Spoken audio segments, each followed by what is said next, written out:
we have to have all of our vehicles out of this house like this week. He said, I'll give you it if you'll take it. I said, done. He said, we'll need the new battery. I said, okay. Oops. That was sick. Okay. Good morning. It's still morning, I guess. Good morning. We are at Rush. I am with Bree, my co-host, who's getting details about our endurance race right now. This is the side-by-side class that's getting ready to kick off. We're at Rush Off-Road Park in Rush, Kentucky this weekend with the Pro Rock event with the National Rock Racing Association hosting. We'll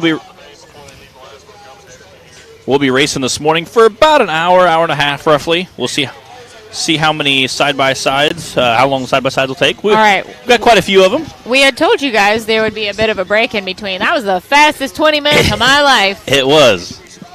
Mid-snack break, but we are back. It was. We're trying to stay on target here for the day. We've got a lot of racing to do. Lots of different classes racing today.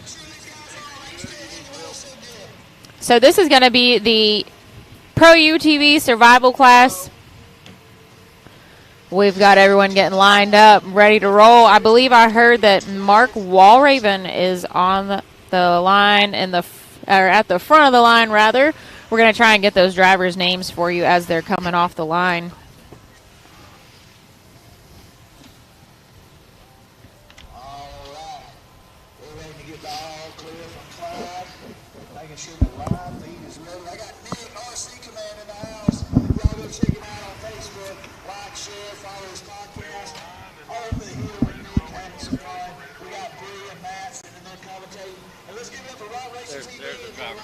Is it in order? Just use my phone. That's the right here, just off the line. Okay.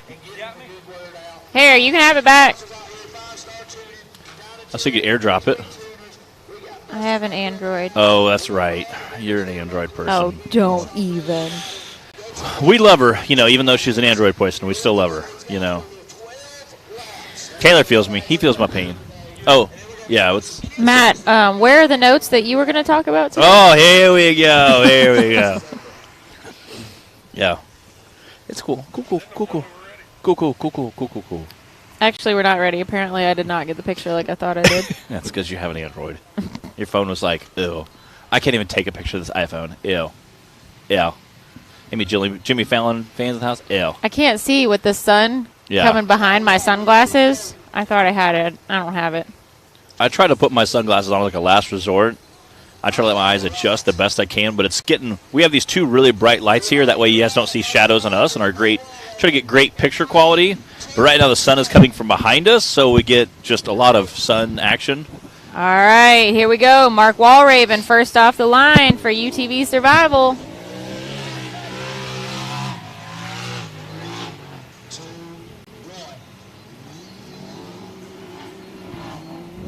Can you announce the driver names for everybody listening live and spectators, please? Kind of sounds like they're doing a 5-second clip.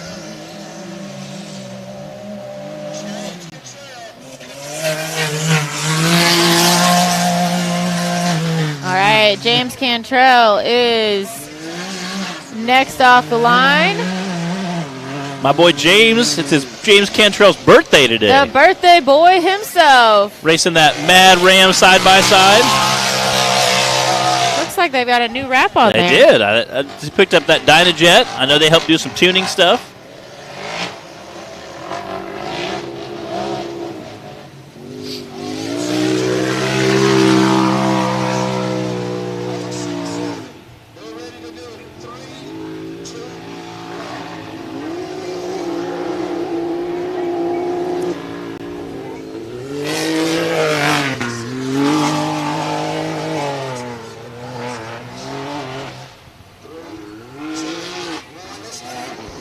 Whoever's on the radio, you'll have to talk a lot louder for us to hear that.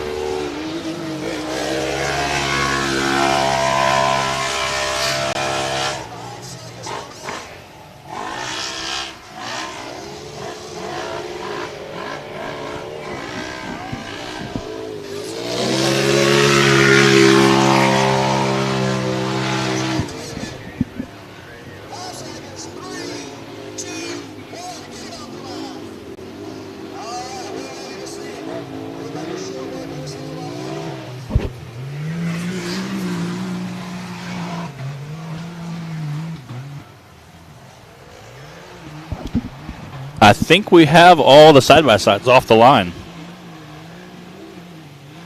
Think being the keyword there. I think we have them all off the line. Yeah, that should be them all. Zach Garner, he does all of our announcing at our racing events. He's hopping the live feed this morning. I'm sure he's going to bring the honoriness today. Looks like we have about 13 UTV drivers.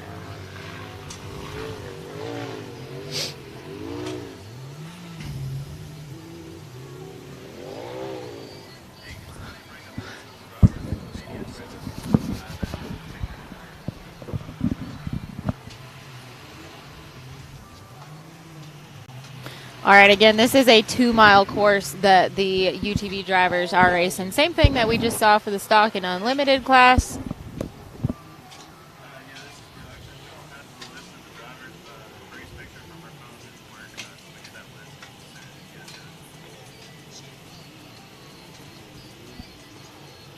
You can tell them to just call it out like they were just doing, Taylor.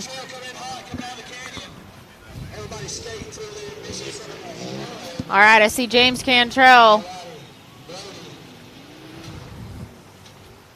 James is heading up into that woods section.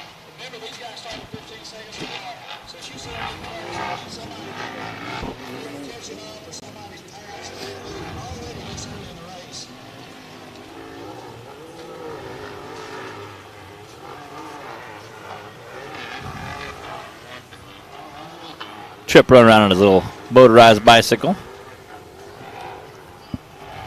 Again, you can see the MRT banner there. I know they do quite a bit of tire work for a lot of our side-by-sides guys that race our series.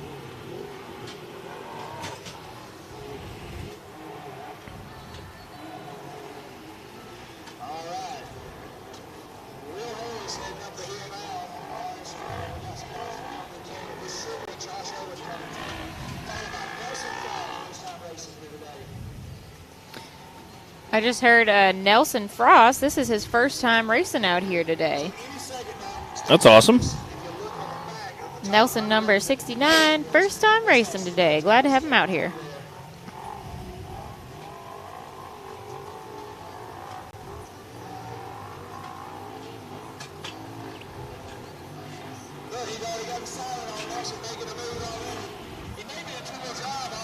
And you hear they're giving some of the announcing down there for the angle they can see is a little better than some of us, and it looks like there's some battles going on with the side-by-sides. Again, they started them at a 5-second interval, so those guys are obviously the first little wood section. You guys can push it really hard and battle out quite a bit, so I'm sure there'll be quite a few lead changes or quite a few position changes in that first wood section there. Everybody's always eager out the gate to take off and blaze, but again, you want to try to not take any too hard of hits. That way you can keep the buggy together for the whole day of racing. And again, that's kind of that teeter-totter back and forth. You want to push it really, really hard and be competitive. At the same time, you also want to keep the buggy together and be able to race all day. Because to finish first, you first have to finish. So we'll see a lot of that today as the racers are out there going on. Again, this is a pretty short loop for these guys. Again, if you're on a side-by-side racing full tilt, it doesn't take you long to make a lap. So kind of curious how many laps we'll get in today. All right, looks like we got 9 drivers officially on the list today. Okay. And I now have their names and numbers, so we can try and keep track of everybody a little bit better out here.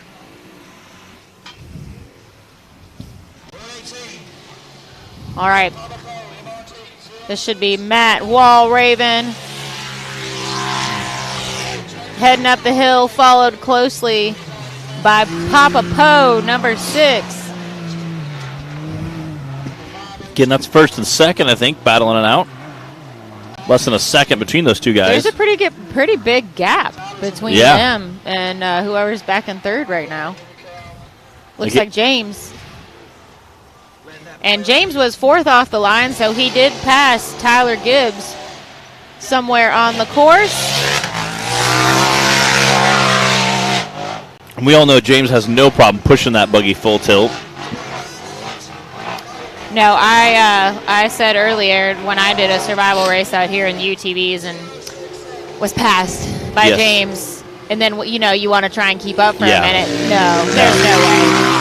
I was like, no, I choose life. Yeah, yes, I choose life. Yes, that's a great way to put it. I choose life. And again, I'm sure James kind of runs full tilt on that ragged edge, which again, to be in that top 2, top 3, that competitive podium finish, you have to almost push that buggy to that ragged edge, as we see some of our bouncer drivers do in our series. That's what it takes a lot of the time. You can come out here and you can trail ride it, you can push at a medium pace, and you can be somewhat competitive, and you can keep the buggy together. But, I mean, truly there's a fine line between those guys that are on that podium versus just your average racer coming out here and just, being somewhat competitive versus trying to get on the podium.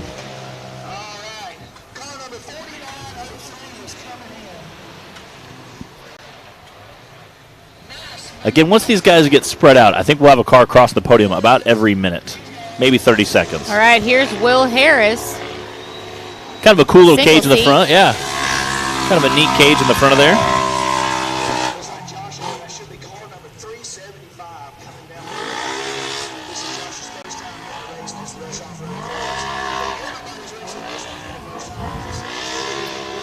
Zach Garner got his sassy pants on He does. today. Zach, were you able to walk your goldfish? How'd that go? Walk your goldfish. Did you guys have a nice walk? He has a new pool, I keep telling him I'm going to try to come down there some afternoon. No, he needs to go take his goldfish for a swim then. Yeah. Not walking it. Yeah, walk around the pool. They were trying to get it put in for months, but it was too wet, so. All right, that's Josh Owen. About every time it would dry out, they would come to put in, and it would rain like the next day. And he's like, come on.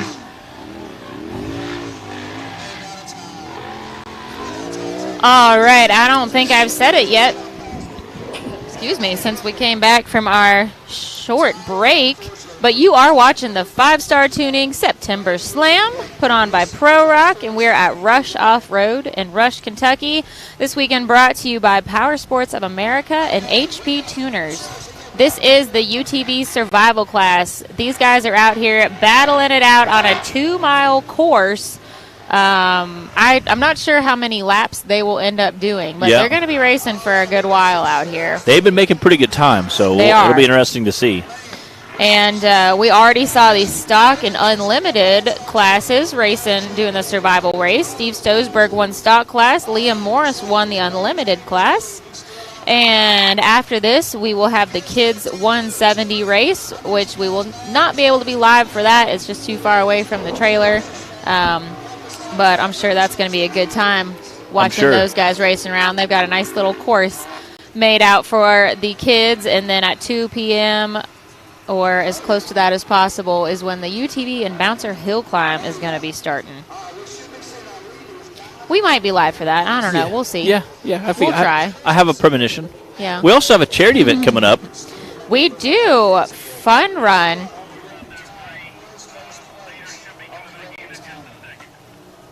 All right, I just got a little update over the radio. Tripp says everything is going smooth out on the course. The leaders should be coming back around any second. But November 6th in Hot Springs, Arkansas, is the Fun Run. This is benefiting Camp Sunshine. And there is going to be a UTV bounty race on Showtime Hill. There's some of the details you can see there on the screen.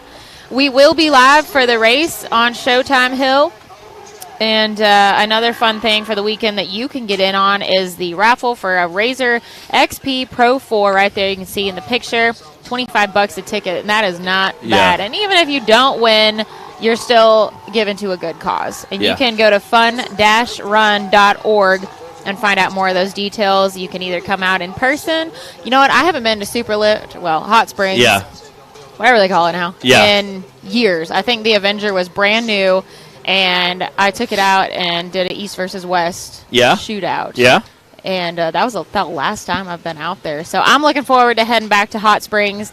It's going to be a fun event, and it's going to benefit a great cause. We will be live again for the UTV Bounty race on Showtime Hill. So you can check it out on Hillside Live, or maybe come on out in person. Either way, head to fun-run.org and find out more about all that. And again, there's also night rides going on, which will be a lot of fun, which will be a really good time. meals, which are kind of nice. Get some snacky snacks. I like meals. Yeah, get some snacky snacks. Go out and do a night ride. And night riding is so much. Again, even if you're doing this, Mealin' and wheeling. yes, even if mealin' and wheeling, I like that. Even if you're doing the same thing at night as you are the day, it adds so many different things just because the nighttime is such different terrain. It feels so different at being wheeling at night. All right, and that's Mark Walraven still in the lead, followed closely here by, looks like, Papa Poe with James Cantrell looking to make a move. He is hot on his heels as they head up the big hill. Definitely being that close. I bet we're going to we might be seeing a switch in position here pretty soon. Again, being that close, you have to, there's zero room for error. Yeah, it's starting to get a little warm out here. I was just thinking I might need my sunglasses here shortly. Yeah. I think they're in the car. I'll grab them here in a minute. Not bad. I was actually pointing out your sweatshirt this morning just because Dan Carter has such amazing gear. The first time I saw that, not only was it cool and reflective, it also had teal around the edges. And You're admiring my hoodie again? I am. Yes. I've been representing for Dan Carter Racing this morning and his cool metallic hoodie design, it's which pretty I slick. love, and Matt also loves. I do. I love it. I actually told him I liked it, and then like 2 days later, I saw you wearing one. I was like, man, that is slick. I was like, I'm going to have to get one of those. But it's a little too toasty now for hoodies. All right, man, these guys, they're coming in waves. We've got them separated into little packs here as they're coming back through the arch. Matt Walraven, number 118, was still in the lead last he came through. Let's see who comes through next.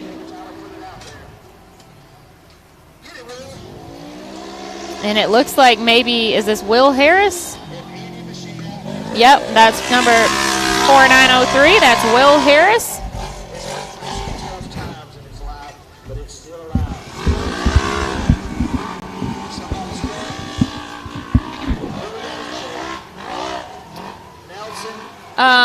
Loretta says, what was the times for bouncers and UTV? If you mean the stock and unlimited survival, that's all we've done so far yet today, and we don't have times, any lap times or anything for that. I can just tell you that Steve Stosberg won the stock class and Mark Zabeth came in second, and then the unlimited class, Liam Morris won, followed by Roger King and Trevor Foltz. And then bouncers and UTV hill climb is going to be later this afternoon around 2 o'clock.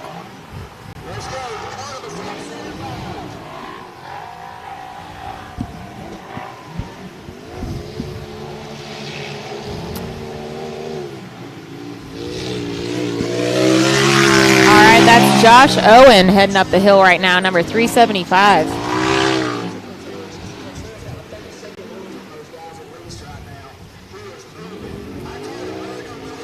And there is a beautiful nature shot of a tree backlit by the sun.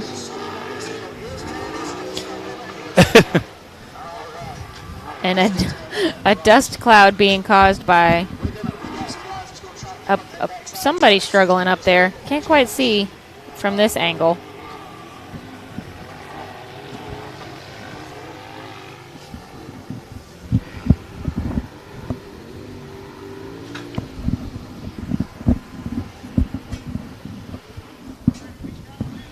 The sun came out and got pretty warm quick. No, I was thinking we might be chilly out here this weekend. I was thinking the same thing. Nice. I put my long socks on, thinking it might be a little breezy. Turns out it might be a little warm today. Which 2 o'clock will be perfect for the bouncers. Hopefully, again, like I said, they came through and wet the course down quite a bit this morning. You can see the hill and the straightaway both have quite a bit of water on them. Once you get a bunch of side-by-sides blazing through, a lot of that will turn to dust, so they might come back and water it again before this afternoon. That way it helps keep the dust down for, the spectators and the racers. So again, that's really nice area to have for all the spectators. We have a pretty good size area where we'll park the bouncers at behind a bunch of tires, and then there's about another 10 feet, 15 feet behind where the bouncer will be parked at, and that's where the gate for the spectators are. So we kind of keep that big distance there. It keeps everybody safe, and that way if there is a rollover on the hill and say a throttle sticks, we have quite a bit of area. Plus we have the capabilities of shutting buggies down. So that's, again, keeping everybody safe is the most important thing. We all want to come out. We all want to have fun and have a good time, but keeping everybody safe is truly the most important part of the day.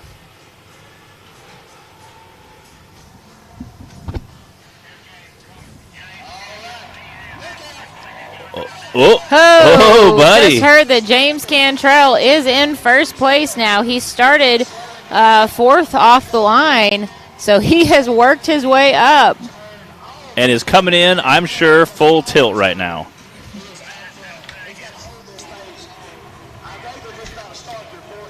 All right, Matt Walraven in second and Papa Poe in third now.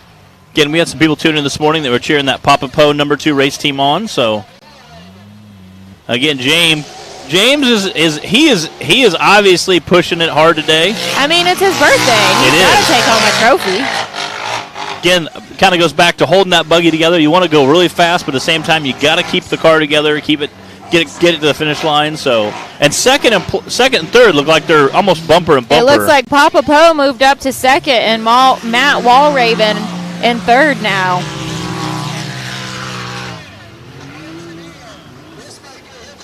Hey, Brooks, I don't think we're going to be at Boo Bash, but I'm not positive on that yet. You never know. You never know.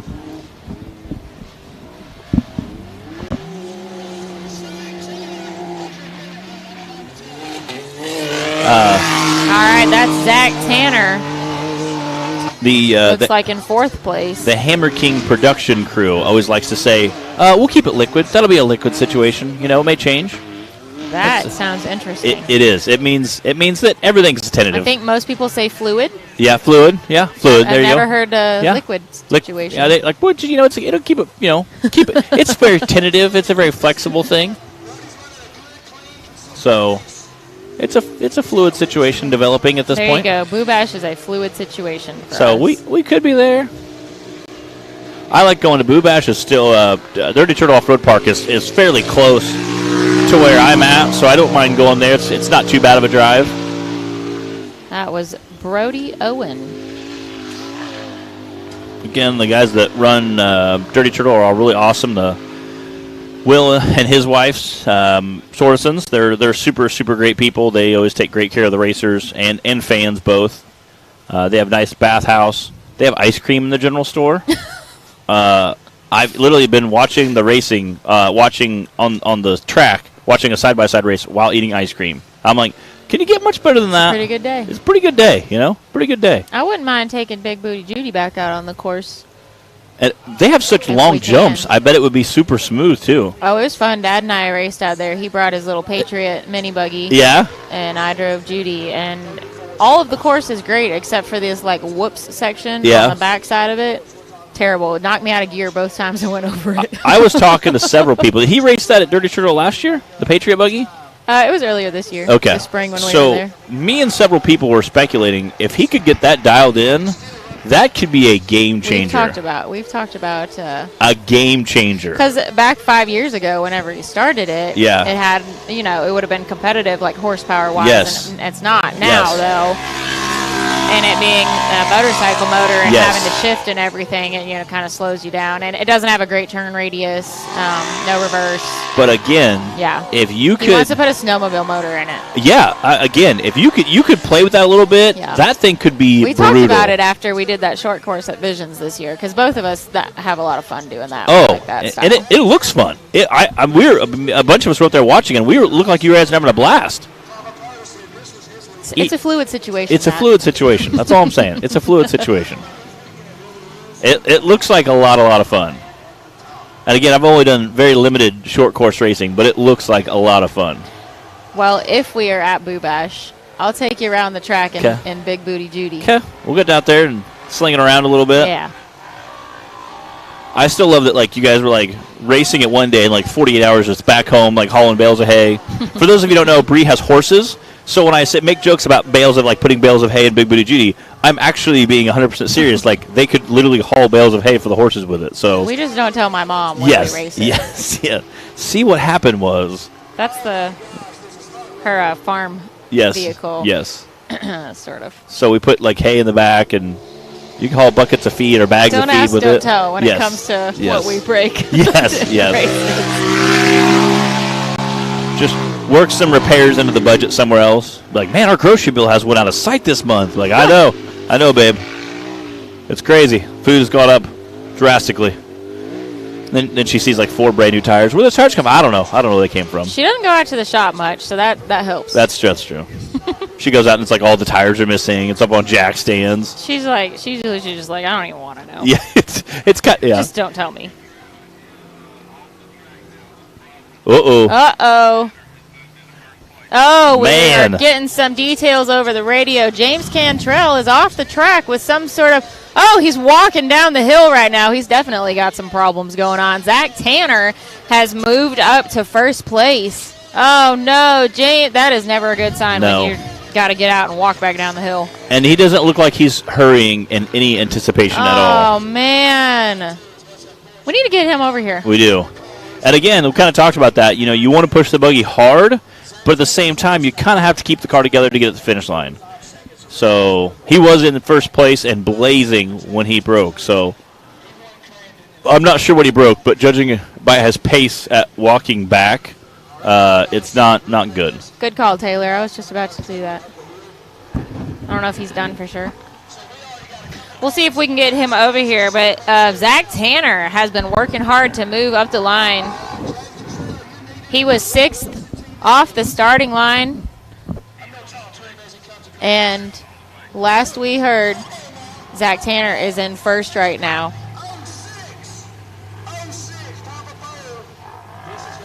It's kind of cool to see the leader changes. Okay. Papa Poe is the physical leader right now. We don't know how that'll factor in with lap times and everything yet, but he's out front currently. That corrected time gets you. It's always kind of weird to be like, yeah, he's leading, but because this isn't a land rush start, there's a delayed start. Yeah, I'm not used to that with our kind of racing. It's so crazy. We don't have to factor that in at all. At King of Hammers, you always have to be like, he's leading this place, but because of corrected time, he might not be. But that might not mean anything. It was 2 or 3 years ago, I saw Mama Gilstrap at the finish line, Clay Gilstrap's mom. She was staying at the finish line, and I mean, he crossed the finish line, and she had no expression, and she was just staring at 2 stopwatches. One was Bailey Cole, or Bailey Campbell, and one was somebody else. And she was staring at and one was like 2 minutes, and one was like a minute and a half, staring at them passionately. And then as they crossed the finish line, she would stop the timer, and she would, yay! And then she'd watch the other one. And once the other one ran out of time, then she started jumping up and down because that means he got 3rd place.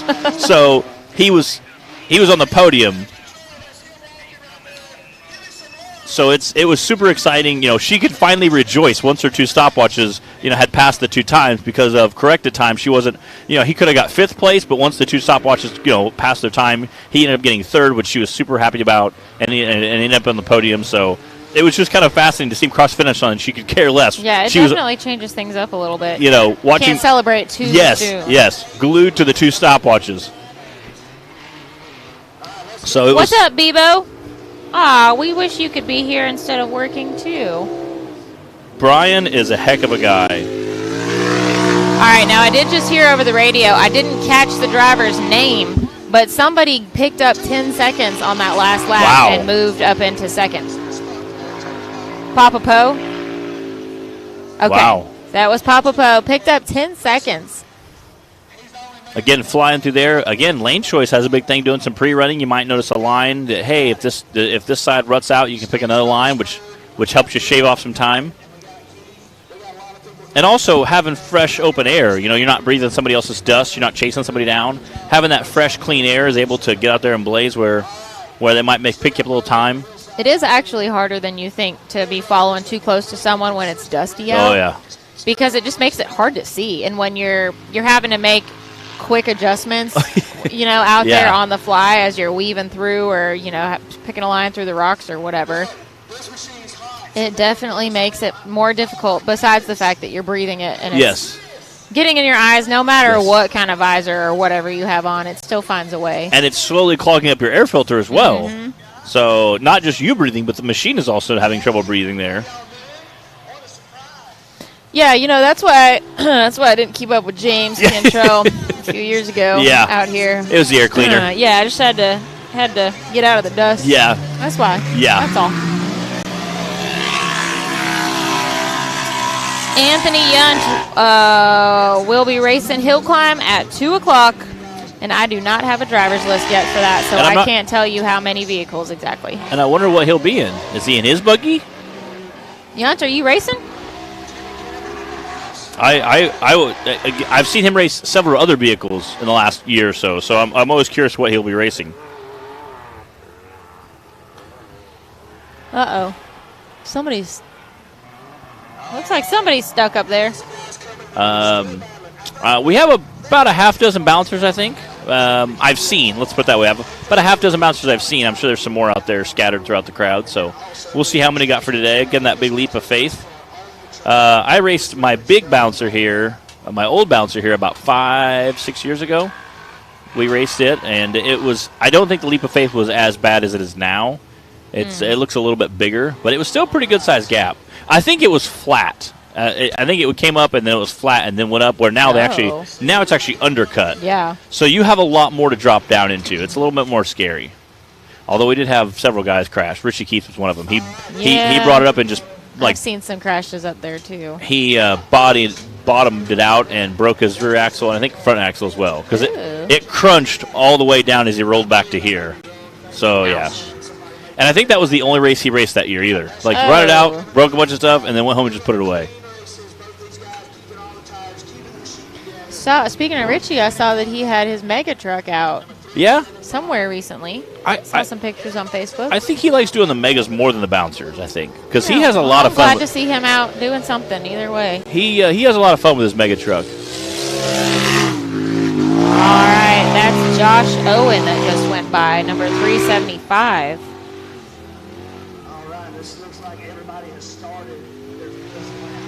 And I'm hearing that everybody has started their 5th lap at this point. Man, what a beautiful day here at Rush. It is amazing. Enjoying some finally fall weather. And you guys are watching the 5-Star Tuning September Slam put on by Pro Rock. Again, we're at Rush Off-Road in Rush, Kentucky. This weekend brought to you by Power Sports of America and HP Tuners, and this is the UTV Survival class. We had stock and unlimited survival run already, and following this, we'll have the kids 170 race. Which will be a lot of fun. Yeah, for sure. That's always fun to watch. Those things are so cute going around the course. And I think, from what I've heard this morning, we have more girls racing this morning than we do guys. There's nice. There's a whole gaggle of girls racing side by side this morning. A gaggle of girls. A gaggle of girls. That's what I'm saying. Papa Poe just went by again. He's making some quick time with these laps. Again, this is a 2-mile course.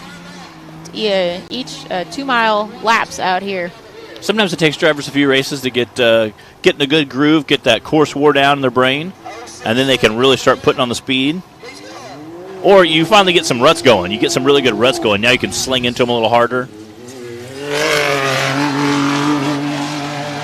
Well, and with 9 drivers today and at least one out already, and I'm not sure what happened to whoever was stuck at the top, might have thinned out the pack a little bit and made it a little easier to move through here. I don't know. Yeah, we'll see. And like you said, once you get about halfway through that race, 3/4, you get those racers spread out enough, it might be a lot easier to pass now too. Whereas if you're trying to pass 3 cars at once, it's a little harder to do than passing 1 car every 30 seconds or every minute.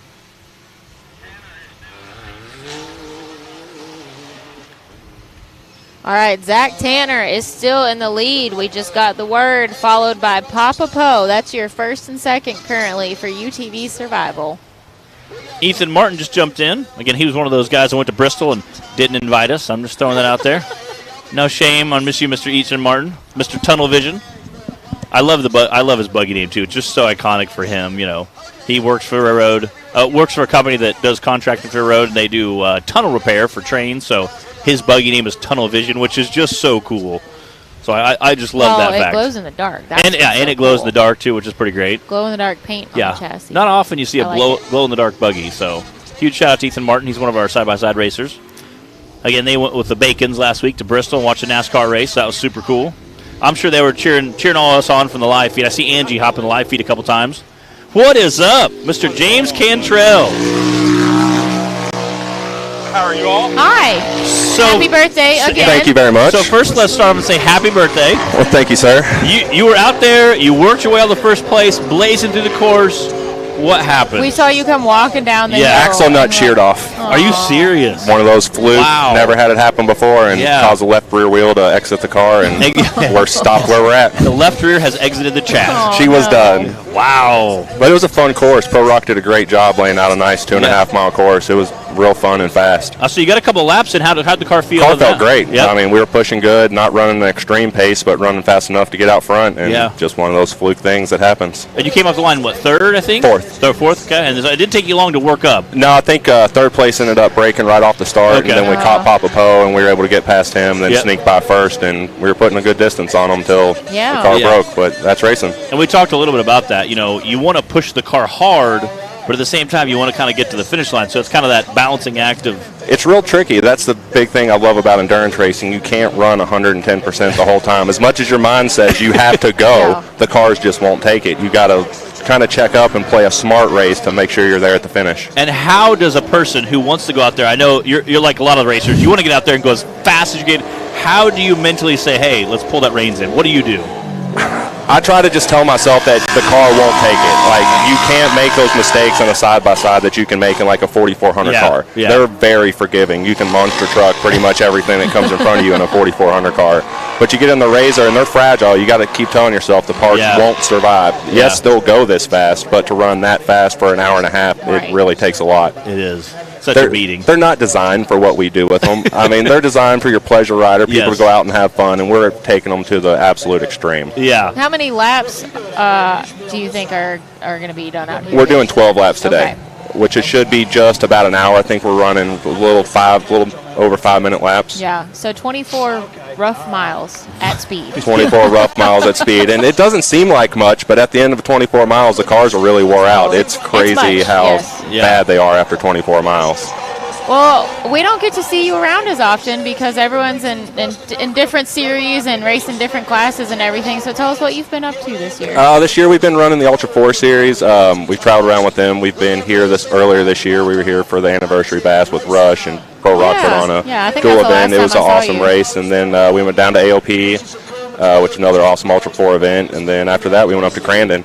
And got lucky and got a big win at Crandon. It's incredible. Congrats. I saw that on Facebook. I tell everybody it's like going to Bristol. Like, if you've ever been to a Bristol NASCAR race, that's what Crandon reminds me of. They've got 50,000 people just sitting around. I mean, it's absolutely incredible, the show they put on up there for the weekend. I would love to. My family's all from Wisconsin. My dad's cousin races one of the classes up there. So we've come this close to coming the last couple years. They're like, come on, we'll take you in with the crew. You can hang out with us all weekend, whatever. And we haven't made it happen yet, but that's like the rock bouncing of the South. You know what I mean? The North, that's what they do. They go race short course. We go rock bouncing and endurance racing. They go fast on short courses.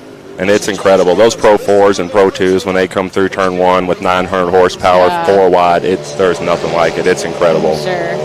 Maybe next year. One of these days. And you won We won the Ultra 4 UTV class at Crandon. Yeah. So that's awesome. It's been a long time, been 3 years since we've won a race. It seems like forever. It's a good feeling. Yeah, it's a good feeling to get that monkey off your back after so long. And winning Crandon is a big, big race. Yeah, when that came out last year and we heard we were going to Crandon, that's like the one that I checked on the schedule, like no matter what happens, we have to be on our game at this race. This is the one we want to win, other than King of the Hammers. I know Mad Ram has been behind you guys for years. I've seen Dynajet. I've seen some cool stuff about Dynajet you guys picked up. Talk a little bit about that. DynoJet's been with us for 2 years now. They're a great supporter of ours. We run all their products. Their tuner, the car makes absolutely incredible power. We actually have to turn it down a little bit for the endurance racing to keep the belts alive. They've been a great supporter. Mad Ram, of course, Cole Shirley, he's been with us in the beginning. He's the one that originally put me in a RZR and started doing the side-by-side racing. HCR has been awesome. MRT tires, Super ATV, Performance side-by-side bushings, Keller ball joints. I mean, a lot of the same companies that support me also support all the rock bouncer guys and all the guys that do pro rock, and it's a giant family, and that's what's so awesome is seeing the intermingling between, yes, our motorsports are completely different, but everybody still shares the same sponsors. We're still getting the same tech and same support. Yeah. And a lot of the side-by-side parts fit. I mean, whether you're racing King of Hammers or whether you're racing a Southern Rock Racing event, you still need the same ball joints. The Keller ball joints, I know, sponsors a ton of guys out there. And I tell people all the time, that's the only product I've never broke. Really? I've never broken a Keller ball joint. That's crazy. I mean, I've ripped wheels off, everything else. I've seen some of the damage you've pulled back or drug back to camp with. And it's like, is that 2 pieces? What's going on? Yeah, it's crazy what these little side-by-sides will take. But those Keller ball joints, he's got them figured out. That's one awesome product. And I know he's a big supporter and helped a lot of the rock bouncer side-by-side guys keep their cars together. What did the course feel like today when you're out there? The course was great. It was a nice little mixture. We had the rock section where we were coming doing the downhill rocks, and we got to do the power line trail, which you could pick some good speed up through those trails, and they funneled us back through some tight, wet woods with some tree roots and stuff. So you had to be real careful and real picky about your lines. Oh, yeah. Watch them with those little stumps. Those are tire killers. But it was great. I mean, it was perfect mixture of everything, and it's nice there. Normally we run about a 7-8 mile course is normally our endurance loops, and the fans really don't get to see us, but every 20-30 minutes you'll have a car come through, and it's cool. You know what I mean? The short course, here comes another one. It gives the fans actually a chance to see what we get to do a lot better. Yeah, for sure. It's a nice mix of obviously a good survival course for the drivers, but also so much of it is right here too. Yeah, and obviously it's hard. My car didn't make it 5 laps, so. Minor detail. You won Crandon. So that's exactly. No matter what happens this year, we got Crandon in the bag, so we can take off the rest of the year and enjoy it. But I think our next race will be headed out to Nationals in Oklahoma the same weekend as your all's Nationals in Mid-America. So it's that the short course track out there. It's they've got a great track. It's at a Crossbar Ranch. We're down south of you all in Davis. Okay. And they've got a little short course. It's not near Mid-America short course. That place is incredible. If you ever get a chance, I tell everybody you got to go to Mid-America. It's a resort. I mean, it's absolutely a resort. I mean, you all were out for Visions. I mean, it's incredible. Like sitting by the pool, the lazy river. I mean, what else can you ask for? It's funny. Big Tim Bacon was down there, and he kept saying there's probably 20, 30 times a day. He was sitting there eating, drinking, goofing off, and he'd be in the pool, and he's like, "This is not an off-road park." Everybody said, "This is not an off-road park." Like. It's just it is like more like a resort. They have a coffee house. They have a general store. Their breakfast buffet is amazing. Yes, I mean it's gourmet breakfast. And they have tons of power hookups. They have nice rock area to pull into. I mean, they are thinking long term. I think, and they're thinking the big picture. If we can get it easily accessible for all kinds of people, we can get more of a draw. And again, like I said, at the Visions event this year, we had rodeos and we had monster trucks and we had dirt bike racing and concerts. They had all kinds of stuff going on, and it was super, super cool just to see the varieties they had. Yeah, it's incredible. That Visions Week that they put on this year was amazing. Getting all of our motorsports all together for a week. Everybody got to hang out, relax. A lot of fun. It was like being at King of the Hammers, except we weren't in the desert. We actually had a pool we could go to. You weren't fighting the dust lung at the end of the week. Cell phone service. You're halfway close to town. Yeah, I love Hammers, but Mid-America was pretty awesome. It kind of spoils you of being able to go away by the pool, relax. Yeah. I mean, my wife didn't leave the pool one day. She just stayed there all day. Yeah, I can't really blame her. I'm like, man, they got heated air conditioning bathhouse with washer and dryer at the end of it where you can use for free. There's even little dispensers for the soap. I'm like, have you guys thought of everything? They got 3 wash bays. You know how nice it is to wash your car after practice before you start working on a muddy race car? Yeah, or at least back it. If you broke something, you can back it in there, shove it in there, power wash it, and then take it back to camp where you can actually tear apart a halfway clean buggy. Yeah, it's they've thought of everything out there. I can't wait to see what they bring on in the future. I've heard they've got a lot more plans as far as really expanding the riding area, and they've got a lot of stuff. They're going to put in a Target. Yeah, for real. That's like, what else you have left at this point? I mean, they sell parts. I mean, alcohol. I mean, you name it. They've got everything you could think of on site. It's a pretty good time. And they rent side-by-sides. If you've never rode a side-by-side, I mean, they've got a whole fleet and go out there and enjoy it. Which could be a problem with some of our group. I'm like, do you really want to rent a side-by-side these guys? What's the insurance? Yeah, is there a walk-away policy I can sign on this thing? Yeah, I'm like, did you just see the 2 halves they brought into the last guy he raced? Like, you might want to be careful. Like, do you have an extra waiver form or something? Well, we'll be out there October 14th through 16th for NRRA finals, guys. If you've never had a chance to get out to Mid-America yet, well, there you go. Yes, that would be a great opportunity. And that's several days of racing because there's the finals. You're going to have double the racing. almost 3 days of racing. Hills. And it's, get a ton of points. They have an endurance series we do. We have a bounty series we do. It's quite a bit of, it's several days of racing, and it's a lot of fun. The downside for racers is if you break your stuff, you have a whole nother day of racing to get your stuff. You got to get it put back together because you have a whole nother day of racing. So that kind of complicates things and adds on to other stuff. So definitely want to don't miss several days of racing. And again, like I said, we talked about the amenities. They have a pool. They have a swim-up bar. I don't know if we're going to be in the pool in October. Well, I asked Jason, and he said it'll be heated. Oh, my I goodness. said, okay. Yeah, he's definitely spoiled. Yeah. I mean, a heated pool at an off-road park. Yeah. Matt and I are going to be doing the show from the pool. Yeah. Oh, totally. Have a little umbrella in our drink. I mean, the best spot is the pool deck to watch the short course. It was. It really is. We sat up there and watched the Barbie Jeep race they had, and it was a perfect seat. You could see right down there, watch it all. I'm sure they'll have Barbie Jeep racing. Oh, yeah, and it was pretty pandemonium for that, too. But it also ended in like a little, he said, since we have a pool, and we're like the owner off-road park has a pool, they ended in a big water tank, like a little drop-in water tank at the end of the Barbie Jeep race, which I thought was even cooler.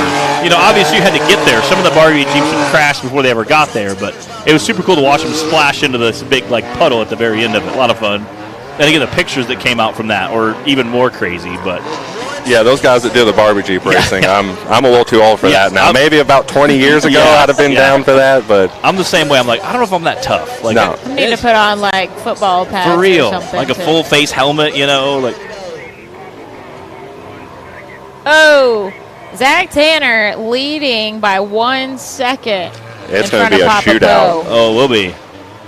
Wow. And that's the great thing about these short courses. When we run 2.5 miles or so, you get such tight racing. I mean, it's so awesome seeing everybody battle it out versus somebody just get out front and stretch out. And a lot of back and forth. And again, it's almost, you have to do a little more strategy. If I can come behind you and kind of bump you a few times and make you think, oh, man, I got to push hard, I might be able to push you a little faster and you make a mistake or break the car. So, again, a little strategy plays in there. If you can push a guy to make a mistake, then you can pass around and take it easy after you get behind him. Oh, yeah, there's a lot of mind games that go on course. I mean, with the horns and the sirens and the bumpers, I mean, you can really rattle people when you catch them and give them a little bumper. I can imagine. I was reminiscing on the one survival race I did here 4 years ago, 3 or 4 years ago. It was the 10-mile one.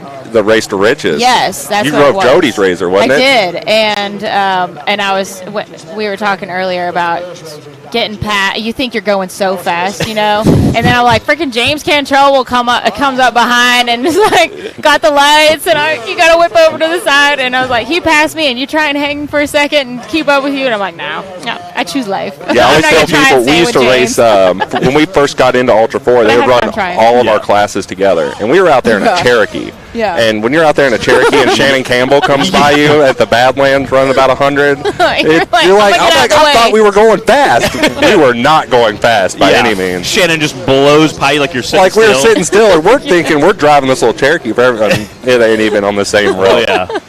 I've been lucky. I've got to ride with Randy Slauson in his car, and the speed that those top guys run, it's absolutely incredible how fast they go. That's what she kind of said. It was you're going so fast through the woods section. It's almost like pod racing. You're literally weaving through the trees so fast. I'm a Star Wars fan. Yeah, it totally makes sense. That's my analogy.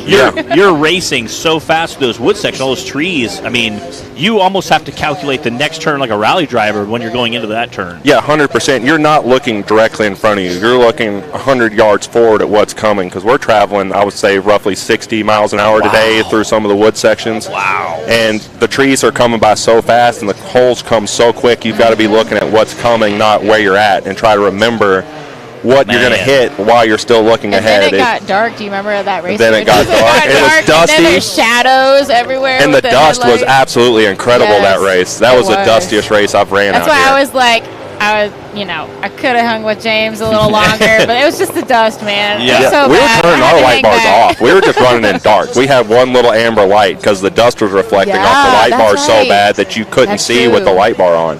It was just hanging like a fog. That's what I've described it like. Driving in the fog, you turn your high beams off, that reflection just kills you. That was an adventure for sure. That was fun. I'd do it again. How much pre-running do you do? I usually try to get in 2 to 3 laps normally. I don't have a specific pre-runner car, so we always take the race car out and do a couple laps and kind of get a good feeling for the laps, but I don't want to put so much time on the car that it's beat down and not prep before the next race. And during your pre-run, thank you, Nathan. A lot of guys. Thank you, Todd. A lot of guys go out and do pre-running. When you're typically pre-running, are you taking it more of like a 60-70% throttle, or are you trying to go race pace? When I pre-run, I'm usually running 30-40%. I'm trying to memorize different sections and where the dangers are, and that's the main thing when I'm pre-running. I try to remember where the dangers are. As long as I know that, okay, this area is going to get you in a lot of trouble if you make a mistake, and those are the areas I try to focus on being really smooth and not making the mistake and taking yourself out of the race. Because we're running so hard that one little lapse of judgment and it's game over. Oh, yeah. And it's a total different ball game than the rock bouncing. Yeah. Because rock bouncing, you may bounce a little bit, but it's 30 seconds. Yeah. I mean, you take a hard hit, the car's normally going to survive. You take those hits 6-7 times over an hour and a half, and it's 10-12 laps in a row. And you're doing the walk of shame. Yeah. The walk of shame. Yeah. Done it many a times. Yeah. And they announced over the PA system that you were coming down the hill, and they're like, oh, James Cantrell's walking back down. We're like, oh, man. And I watched to see at what pace. Because if you see a guy and he's jogging back, like it may be a quick fix when we're back in the race, you were not jogging. You were walking. When I got out and saw the tire exited the car, I'm like, this is she done. We're just going to park it here and walk back and go watch some good racing. Yeah, like I said, if you're walking back at that pace, taking a casual stroll, it's not going well. Things are not going well. So at that point, I was like, well, he's done, Because I've seen you in the middle of a race sprinting to get parts and run back and we'll try to repair the car if it's something simple like a tie rod bolt or something stupid belt. We'll fix the car and get back in it and try to get a good finish out. And again, here today they were saying hour and a half racing. If you're in a 3 or 4 hour race, you could have the chance to get back in and still be competitive. And an hour and a half race, maybe not, depending on how brutal the course is. King of Hammers definitely. King of the Hammers definitely. We've spent an hour and a half in the pits and still finished 20th. Yeah. I mean, they re-welded all the radius rods back on the car and all kinds of stuff. Well, speaking of braking stuff, I just heard that Papa Poe is out. Oh, man. I hate that for him. I was really hoping to see him get the win today. I'll say he had several people on our live feed cheering him on. He's really come along since he started working with Jamie McCoy. He's picked up a lot of speed this year in that Can-Am. And he was floating through making really good time today. I think he was sitting in second place or first. He was kind of jumping back and forth there for a while, so he was doing very well today. Yeah, Gary's got that car dialed in. Yeah. And it worked good. I was following him for a while on the first 2 laps. That car was working really well. Gary Hinkle, he does pretty much everybody's suspension that races endurance racing, and he's a wizard. He gets these cars working so well. Smart man. Yeah. It's, again, like I said, you want to make sure it's dialed in. Again, just trying to keep the car together to get to the finish line sometimes is a chore. Yep, so like we just saw with Papa Poe. Yeah. I mean, it'll be interesting to see how many finishers we actually do have today. Again, King of Hammers is kind of a perfect example. You'll have 143 side-by-side start and 22 will finish. And you're like, that's the attrition rate of some of the endurance races. So there's nothing like King of the Hammers. I mean, the amount of attrition that happens to King of the Hammers is incredible. Brutal. It's just brutal. And you can have a good day or you can have a real long day. I've seen it both at King of the Hammers. Yeah. I mean, the guys that have good days, they're 4 or 5 hours finished. Wow. And the guys that have bad days, you're 10 hours. Yeah. Just trying to finish. And that's the big thing with the Hammers is finishing is a win. Yes. There's guys that have gone for years and years and years and no finishes. I mean, that's one of those, if you finish, you feel like you won the race. Yeah. Me and a buddy went out like 2 years ago, 3 years ago, and we were watching back in one of the canyons. We were watching some guys, and there was a Toyota come. We were kind of like, look at those Toyota going slow, because he came into a rock section. His passengers hopped out and just walked in front of him, and they were going really slow. But I noticed they never stopped. They were going very slow, but it was just a slow, creepy, crawly pace. The guy ended up winning the 4600 class. That was like 2 years ago, 3 years ago. He's won back to back. So the funny part was, I got, man, this guy just bought this truck, came out here and thought he'd win. He's on the podium. He's like, I've been racing here 10 years. This is the first time I've ever finished. He's like, so winning today was amazing. And I was like, oh wow. He's been trying for 10 years just to get a finish, and then he was able to win it. And I was like, that's so cool to see a guy who tried that long and that hard to finish. But I was like, to racing a race 10 years and not even finished is just brutal. Once you run it one time, you will go back until you finish that race. Yeah. It's kind of one of those things that you will keep fighting and fighting. It's just the draw of King of the Hammers. There's not another race like it in the country. The fact you get to run 100+ in the desert, and then you're 1 mile an hour. Doing some of the gnarliest rock sections in the country. I mean, it's incredible. With a guy behind you like, come on, let's go. And I tell people it's a totally different type of wheeling out there. It's like you're wheeling on sandpaper. Yeah. The traction, it's not East Coast. Like, if you drive like you're from the East Coast, you're going to destroy everything. I mean, wheel spin, horsepower, there's none of that at King of the Hammers. It's really methodical, really technical driving through the rocks out there because there's just so much traction. Which is kind of funny because we come from like wide open throttle, full tilt. Hang on just a second. I see some more drivers. Oh, man. Walking down the hill. 398. Brody Owen is our new leader, and I think that is Zach Tanner. Nope, that would be Papa Poe doing the old walk of shame. Coming down? All right, I last heard that Zach Tanner, who was our leader, was on his side coming down the hill, but I never could see it on camera, so I'm not exactly sure where on the course he was or is, if he got back righted or not. But Brody Owen, number 398, is the current leader. But you're not the only one doing the walk of shame today. It happens to everybody at some point. If you're endurance racing, you're going to do the walk of shame at least once or twice. Especially if you're pushing your car trying to be competitive, you know. And we kind of talked about coming out. You could trail ride this at a medium pace and probably finish in the middle pack, maybe close to the bottom. But if you're wanting to be on that podium, you're going to have to hurl yourself to that front of the pack. It's going to have to push the car. In the past couple years, the speeds have progressed threefold. When we first started doing this, everybody was running the fast trail pace. In the past couple years, with all the technology and as serious as everybody started taking the endurance racing, you're pushing everything that car's got. And do you think that's because the parts have gotten more durable, or the buggies have just become more powerful? I'd say a power's got a lot to do with it, but we're also figuring out the recipes to keep the car together, how to keep belts in them, how to keep tires together. As tire technology has progressed, that's one of the biggest progressions is the tire technology, being able to keep tires on the car. That's the main thing we fight with these cars is keeping tires underneath it. I'm sure. Because a side-by-side, you kill a tire, and your pace has to drop 80%. Really? Because the tire drops so far, you catch one little rock on the A-arm, you're going to rip the whole side of the car off. And you're never going to make it back to the pits to be able to change the tire and get back in the race. Yeah. Where the big cars, they run tire liners and they'll just monster truck their way back to the pits. And we've seen that. I've seen Shannon Campbell several times pulling a pit, and it's a bare rim. Like there's no even a wheel left. Yeah, there's no even a wheel left. There's just there might be like one little inch of tire on the bead lock as he pulls in. He's like, "Hey, I got a flat." Like we can see Shannon, we can see that, and again he's just like, "All right, cool." I hop back in the car, blaze back on. So it's kind of interesting to see how the cars progress, side by sides and big cars too, but.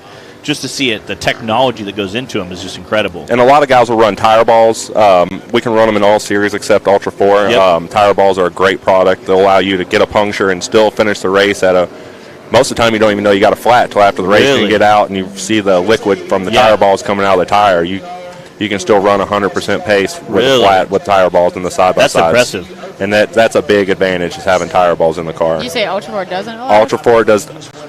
It's a really fine line with Ultra 4. It's a 27-inch liner is what you can run in the car. So you can run a 27-inch tire liner with tire balls inside it in a big car. Well, in a side-by-side, if you're running, say, a 30-inch tire, you can play with the pressures in the tire balls and get it to where when it deflates, it's 13.5 inches from the center of the hub to the ground and you're legal. So as long as your tire deflated is 27 inches, you're legal for Ultra 4. And that's for a big car or a side-by-side? That's across the board. Okay. So in a side-by-side, we don't have to run a liner. We can run tire balls, and we can deflate the tire balls enough to where when they take the pressure out of the tires, it deflates to 27 inches. Okay. Well, when you're talking a big 40-inch tire, they stuff a 27-inch liner inside the tire and then fill that liner with tire balls. Okay. And then that way they get a flat, they're running on the liner, but the liner's also got tire balls inside it, so if it gets punctured, you still have that little bit to get you back. And what kind of liner is it? What company's making the liner? It's a Hoosier liner. Okay. I know every Nitto makes. I know every company makes their own liners. A lot of guys back were running the Hoosier liners. I'm sure they progressed with that. I've kind of lost a little bit of what everybody's doing in the 4400 class. But I know the liners have been a big help to a lot of the guys in the 4400. because the pace they run is incredible. Yeah. I mean, it's wide open throttle almost. Again, like I said, you see Shannon Campbell, some of those other guys out there, just literally, I mean, almost wide open throttle at some points. And that was the main reason for Ultra 4 getting rid of the tire balls, allowing full tire balls, because guys could drive with no regards to their equipment at all. When you have tire balls, you're not worried about getting a flat. Yeah. You're just going to monster truck it until it shreds. Yes. And we would see that sometimes. Guys pulling in with just a shredded tire, not just, like I said, I like to put on Shannon Campbell just because I've seen him pull in with no tire, barely even a rim hanging on there. It's all dented. And he doesn't care. He's like, I'm here to win, Yeah. Oh, well, what was it, 3 or 4 years ago at King of the Hammers when him and Waylon were battling for the win? Literally. And Shannon came in with no tires on the car. I mean, yes. And the best part was that was the last year of the tire balls because like, well, it could be an unfair advantage. And then you see Shannon pull in with no tire at all, and barely even a rim left on. You're like, okay, all right, Shannon can do it. Okay, cool. I remember him exploding one at Sturgis when Bill Barrett had his event. You just see tire balls flying everywhere. Yeah. I mean, like I those saw things. that the first year I went to Hammers. I remember seeing that somebody come around a corner and just like boom, boom, boom, boom, like they just go flying everywhere. Flying through the air. Yeah. Those are expensive footballs. Oh, yeah. You definitely want to go collect those up. Yeah. Yeah, people were running out on the course and grabbing a few and then dodging back, and the next guy would come through. Yeah, bring it back up. Can you sign this? He's like, yes, I'll sign it, and then put it in the stock with all the other ones. Yeah, it's going back. We got to keep those. Yeah. Those aren't cheap. Yeah. Especially if you shred up a big tire with a bunch of them packed in there. Zach Tanner is back in the race, and he is currently in 3rd position. So, he is still fighting it out in there. I'm not sure if he actually rolled completely and was able to get back on his tires, or if he got out. I don't know. I couldn't see what was happening. So, but he's back in the running. Again, like I said, talked a little bit about that. Trying to keep the car together. We've seen 3 or 4 guys break today that were in that top 3, top 5, and apparently not a rollover, but a tip over, I guess you could call it. So. And that's the awesome thing about endurance racing. You can make a mistake, flop the car, get it back over, and you can get back in the race and still get on the podium with the amount of attrition we see in these races. Yeah. And again, having a long race, whether it be a 2-mile loop with 10 laps or 12 laps. All right, I hear a horn up there. We might be about to see a pass up on the hillside. Again, it's kind of crazy. There's some guys that are really fast uphill, some guys are really fast downhill, some guys are really good on turns. So, he did pull over. I let him over, I think. Yeah, you see a great mixture of different drivers that have different talents at different things when you get the endurance racing. There's guys that are really good in the rocks. There are guys like Jamie McCoy. You put him in the tight woods, there's nobody that can catch him. Yeah. And, I mean, it's just a mixture of everybody with a bunch of different skills, but when you throw all these different elements into one race, it kind of evens the playing field and gives everybody a shot. And we've kind of seen that a little bit with our courses this season in bouncing. We've seen some, Clyde will add in some jump, or he'll add in a downhill and an uphill section, so you have to come downhill, turn around, and go back uphill. Some guys have rear steer, or they're just really good at cornering. Some guys are way better. You'll see some guys, especially side-by-sides, Jamie Colron, I've seen him blaze down hills. Him and Travis Skelton coming down hills are incredible. I think Travis is probably the fastest I've ever seen come down a hill. I mean, literally, the buggy's just skipping. I mean, to the point where it's almost not even touching the ground. Watching him come down Fable Hill, I mean, just like, no brakes. I'm like, dude, this guy is full tilt down a hill, so you kind of come jumping down. Yeah, literally. So that all-around racer now starts to kind of shine a little bit versus a guy who's just, you might have one guy that's really good at uphill, one guy that's good at downhill, one guy that's turned. That all-around racer really starts to shine a little bit when you have more of a complete course, or whether it be endurance racing or bouncing, versus just one big hill or a flat track section. Because there's some guys that can just smoke at a flat track section, like I said, like at Crandon. So I mean, you have some guys that are all around, which I know there's some rocks they added in at Crandon, so it's a little bit more fair for the 4400, the big cars. So. All right, Will Harris in that RS1 is in the lead now, number 4903. Got the single-seater blazing up there. That's awesome to see Will out there in that RS1. We got another walker. That may have been the guy that pulled over. We seen a guy pull over. That was Zach Tanner that pulled over. There's only 3 cars left. Wow. Oh no. So there's if they could just get it to the finish line, guys. there's your podium right there. 2 laps to go. Everybody's working on cars. There's only 2 people running on this course. That is the RS1 and Josh Owen, car number 375. Those 2 guys are babbling right now.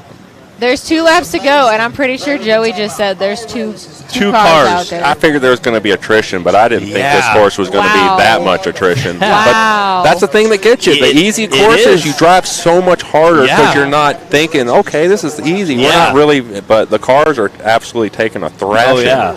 And like you said, these aren't really designed to do what we're doing with them. No, they're designed for your trail rider. Yeah. And they're for trail riding, I mean, it's crazy how good the technology's gotten in these things for people that just want to take their family out and go explore the woods. And then we take them out here and thrash them for every ounce of their life. Yes. Do you find that you can't really even trail ride anymore? Because Dad and I kind of laugh about this a lot. We'll go out and like riding, on property at home.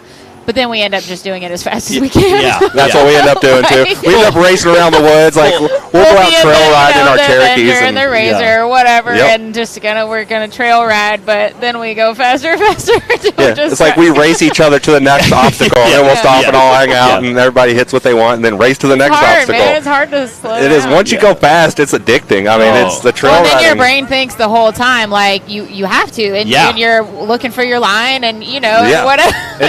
You're like, wait, I don't have you to start flowing through the woods and like getting in that little groove and going from that pod racing speed back down to like normal speed. You're like, we're going so slow. I know. Like, what are we doing? It's like when I'm out on the road, interstate or whatever, and I'm not in a hurry, but I'm still driving like I am. Yeah. You guys find yourself. Oh, yeah. And I'm like, why am I going 85? I'm not in a hurry. I'm not late. I'm not, but. And I've seen the struggle. Like if we go out rock crawling, I'll struggle, like trying to like rock crawl, like go real slow through the rocks and kind of pick my line and be smart. That in a long time. Oh, I get myself in all kinds of pickles because I'm so used to just going like seeing it and you just hit it with race pace. Like that's the line. It's like, we could kind of go over here and play. We could get over here, and next thing you know, you're all twisted up, turned around, and it's like, how did I do this? Like I know I'm better than this. It's hard, man. It gets in your head.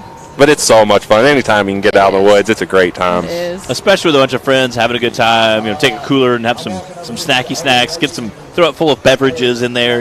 Just get out and have a good time. Get to a hard obstacle and watch everybody take turns. I'm the kind that likes to keep moving when I'm riding. I don't like to stop every 10 minutes and watch everyone break something. Well, like my brother's a big fan of like Harlan, Kentucky. They'll go and they'll have a big pack of them and they'll get to like a hard obstacle and they all get out and watch one guy and then once everybody makes it, you all hop in and ride to the next obstacle and so it's a good time. Yeah, we call them the 540 Club. Ride for 5 minutes, hang out for 40, and that's I can't. I like the opposite. Yeah, I'm the opposite. I'm with Bree. I'd rather go out and actually ride good pace. Keep moving. Well, some of the rigs are more like the Cherokee speed, so more like the Cherokee, the stock. Hey, don't hate on the old Cherokee. I'm not. We'll get down. Matt owns like 5. I own four or five Cherokees. Okay. And you've never brought one to the beater race. Oh, I've never brought one to the beater race, but I have brought them out before. Like I said, I just sold one to a buddy of mine this week. And one for you. And it's going to be great. That is the most fun we have all year. That Cherokee beater race that we run at Dirty Turtle. There was a tan one I think you raced 2 or 3 years ago, and you were just like full send around the track the entire time. And I think literally for a week, all I saw every time I went to Facebook was videos of you just like slinging around corners, airing it out. Literally every person I saw was either sharing a post or posting it of them taking the video for like a week. That was a little cheater Jeep. I bought that from one of my buddies, and it actually had coilovers on it. It was a well-built beater Cherokee. For literally a week, that's all I saw on my Facebook page was you just like full send. Was that on the Dirty Turtle track? That was on the Dirty Turtle track in the whoop section. He was out of control. Dad and I are still trying to find video of us racing when we did the Patriot and the time travel Razor out there. Yeah, we never did find any videos. I didn't either. That was People were telling us like. I never saw it because he was behind me, but apparently he like lawn darted. Oh yeah, I don't even know. They were talking about it for a while after. That track is a ball. I love going to Dirty Turtle. That's one of my favorites. It's my home track. I'm 45 minutes from there, so I love it. Must be nice. Must be nice. Yeah, it's pretty. It's like 4.5 hours from me, so it's not bad. I was telling them I really like Dirty Turtle. The amenities are nice. They have a nice parking lot, shower. All right, who is this out here still? 375. That's Josh Owen. You can go get ice cream at the general store. I said I like the park. It's a great park. Will and his wife are super nice to help out. Oh, Will, Scotty are awesome. Yeah. Tina and Scott, the park owners, they're incredible people. I mean, what Scott's done with Dirty Turtle the past couple of years is amazing. The parking area gets rocked. They have a nice bathhouse. They have some place to hook up RVs if you want to. So, and they do a really good. And you're still fairly close to town. So, I mean, it's a very nice park. It's easy to get to. Other than the last mile, it's pretty much right off the road. That last mile is kind of windy. You can only do about 10, 15, especially if you have a trailer behind you. Yeah, you definitely want to go the back way if you've got a big trailer. It's like one road wide, and there's like drop-offs on the other side, So very, very sharp turns for a truck and trailer, especially if you have a big truck and trailer. So, and the little town and country store in town makes the best breakfast ever. We've been there before. Yeah. Go there and have some biscuits and gravy, whatever, I think that's the leader, Will Harris. Yeah, that's Will Harris and Josh Owen. They might be the only two still out there. That is actually Papa Poe's old RS1 that he raced for years and years. Oh. So he's like watching his rig go by, like, hey, thanks. Hey guys. As he's doing the walk of shame. Yeah. Hey, Chad Molitor's tuning in. Dad, did you hear us talking about the Dirty Turtle race and also the Patriot? I agree with Andy. Might need to tweak some things on there so we can bring the Patriot out to play a little more. Also, was the Time Machine the first bouncer I ever drove? Because that's what I remember, Pops. And it was on the left side of the chute at what park? Yes. Do you remember that? I was like 14, Dad, and I drove it up the left side of the chute, but I don't remember where. The first time I remember you in a buggy was the Juggy at Windrock. Yes, that was the first when you rolled over into the woods. Solid. Yeah. Off to the right side. That would have been 8-9 years ago, probably. 2013, probably. Yeah. Maybe 12. We started racing in 12 with it when Clyde started the SRS, so that was rough. That was before Hans devices, and it's come a long way in the past 8 years. We used to wear those half helmets, and Dad still likes to remind me that he broke a rib in that rollover. Yeah. But then I remind him it was his idea for me to do that hill. I was like, it's a pretty big hill. It's like, you can do it. You see what happened was. Yeah, it's so funny to go back and watch some of the first Southern Rock Racing Series videos because it's Timmy in like cutoff shorts and like a t-shirt and like trail rigs and like sunglasses and maybe an open face helmet. He's like, "That's good, we're good." And he's launching it way up and landing stuff. It's like, wow, that's. I'm glad things have changed. Yes. Now we have like needed to fire suits and fire equipment. We have like Hans devices and 5-way. Some of them are the new ones are 6-way harnesses, and a full containment seat that keeps you from being bounced around so much. So. Yeah, the safety aspect has really gained a lot in the past several years. I mean, with everything we run, that's what I tell. They're like, "Aren't you scared?" I'm like no. Like all the safety stuff we run, like we're gonna be okay. You're gonna be fine. You can take a hard rollover and you're gonna walk away. I mean, it's and again, that's even if you just look at chassis quality and chassis design, even in the last 3 to 5 years, the guys are spending a lot more time looking at where to put bars at and how to make it safe yet durable. Because if you're safe and you're durable, that means the car's gonna last longer. Versus like you talked about pulling in hammers and having to weld the chassis back together, weld the arms back on there, or if you can keep that car together and keep it safe, that means you're going to be able to go faster, and obviously if you feel safe, you're going to be push the car a little harder as well. So yeah, you're seeing a lot of guys get rid of, a lot of the old chassis, call them jungle gyms. Yep. And now everybody's got all the triangulation, no open nose. Everybody's actually spending the time to look at crush points and figure out how to make everything work and take the hits and not weigh 8,000 pounds when you're done. Yeah, and that's the other tricky part. Yeah, I have a safe chassis. It's 12,000 pounds. Like, yes, that's okay, solid. Nothing's coming in there. Nothing's going to get crushed. And we've really seen, it's really funny, we've seen that. You've seen the buggies, they started small, then they got big, and now they're going back small again. It's kind of evolved and then kind of turned back around, and everybody's like, all right, we don't need things to weigh 6,000 pounds. We get them a lot lighter. They're going to be a lot easier to restart on the hills. And Ryan and Aaron are really good friends of mine that used to race the Agnes buggy. Now they've essentially scrapped that chassis, and they still have it, but they went to a different style chassis they call Karen, a lot lighter. The Agnes buggy, I think, was the pinnacle of rock bouncing because it was such a big chassis, tons of bars. They had big 2.5-ton axles. It was probably the most durable rig ever built as far as rock bouncing. You could come out and you could tear away on that thing for days on any rock course and not break a thing. If you rolled over, you could roll it back on the wheel and take off again. And then that was kind of the pinnacle of weight. And since then, we've just seen them get lighter. Now you see guys like Larry Krogh and Jake Pike who are getting to where they're using chromoly tubing and lots of small aluminum race car parts from like dirt track. And you're seeing those guys get such a light chassis that you don't necessarily need it. And again, I'm sure Ultra 4 is the same way. Yep. You're seeing a lot of guys use more aluminum. Like I said, Brannick has those new aluminum trailing arms. You're seeing these guys use a lot more aluminum, a lot more. And the thing is, you don't need big 3/4 inch or half-inch plates for all your tabs. Now you go down to a 1/4 inch plate with a 1/4 inch weld-on washer. Yep. You can use, and obviously every time you lighten something up, again, like we see our big jump tomorrow, the lighter the vehicle is, the easier it is to throw it up that hill. And for what we do, that's super crucial. I'm sure for desert, you're blazing across the desert. If you're a couple 100 pounds lighter than the next guy, that's going to make a big difference. Yep, and it's a give and take. You want some weight to be able to make the shocks work, but you don't want to be too heavy that you can't get the buggy to react or you're going to break parts. And it's a it's a real fine line, you know what I mean, between adding weight, making things super strong where they're not going to break, but also being able to make it a race car still. It's a fine line of finding that perfect medium, and everybody tries different recipes, and there's no right way that works. I mean, we see guys making Dana 80s work, 14 volts, fabricated 10 inches. I mean, you see the whole spectrum, and everything seems to work. And that's what I was going to say. Like, you see, there's so many different guys out there, and again, with Ultra 4, you probably see it even more. So many different chassis manufacturers that are completely different. You see, like, the Campbells and how they do things, and then you might go to Jimmy's and look at a Jimmy's car, and it's completely different than another manufacturer out there. So you see these 3 or 4 different guys that have completely different chassis designs, and yet they all end up on the podium pretty regularly. So it works really well. Like, you look at Randy Slauson in the Bomber. It's a super lightweight, I mean, minimalistic race car. And then you look at Miller's cars, and they're 1,000, 1,500 pounds heavier.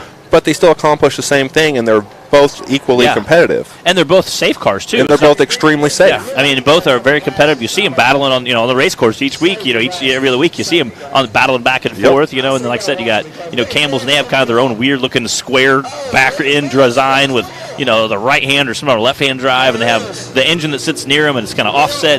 Their cars are kind of weird car the first time you see it, and then you see it work, and you go, oh, that works very well. That's a very nice race car.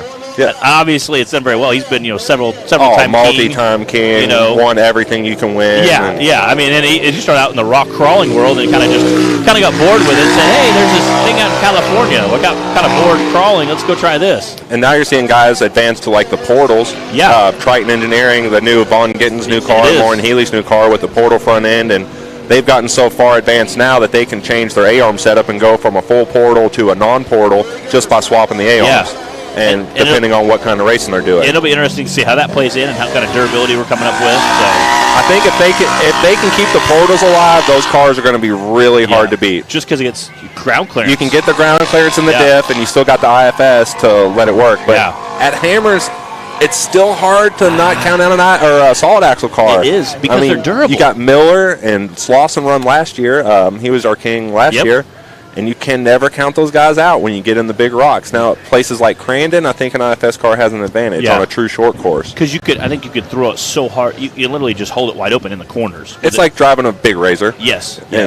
Versus a straight axle, you're going to have a little harder kind of steering it where IFS in the corner, especially like Crandon, you can literally not lift. And the steering racks in the IFS, it's actually got a mechanical steering rack, so it actually gives you a feedback in the wheel versus a solid axle car is a full hydro, and which is like what we run. Which is what you guys run. And you'll see guys in like the modified class where you have to have a steering linkage. They're running a full hydro with boat cables. And that's their mechanical linkage is boat cables, and it works and gets them through the rules. All right, guys, let's do a quick update on our 2 drivers. Our 2 drivers. It's been a lot of attrition. It is. Will Harris in the RS1 is in the lead, and Josh Owen, I believe, number 375. Those guys are still out there, and this is their last lap. Last lap. Okay. So. That is a lot of carnage in 10 laps. It's a lot. I think we lose 10 cars.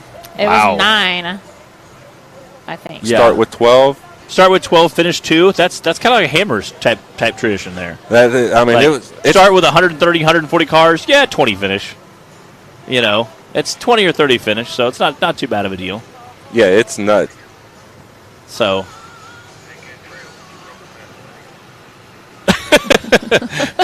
Clyde's in our ear up here teasing on us. He might like that a little too much.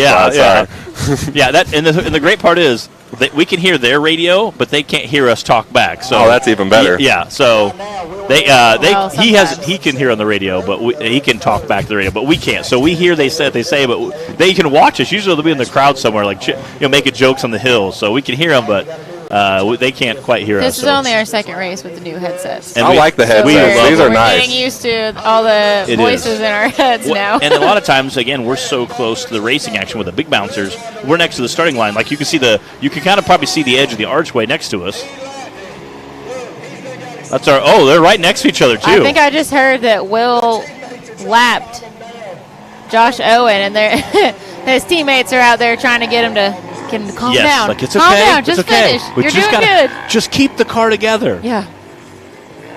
Again, I said earlier, to finish first, you first have to finish the race. You got to keep the car together. But And that's the hardest thing with endurance racing is keeping the car together. That's why I ask you. I'm like, what is the key to keeping your like reins in? It's tough. I could only imagine. It's really tough because you want to go as fast as humanly possible. Just get out and just blaze. But then the car just won't survive. Yeah. So you got to kind of play that cat and mouse with yourself of keep the car together, go fast. Keep the car together, go fast. Do you talk to your car while you were driving? Oh, I talk to myself. Yeah. I'm like, why did you do that? Come on, like, you can do it. You can do it. Just like, stay it'll together. be okay. Just keep the car together. Like, you are better than this. Like, quit. Yes. Like, get your head back in the game. And the first time I ever really saw really a guy that was really good at that, Terry Matt, we were at Badlands Off-Road Park in like 16, 15, somewhere in there.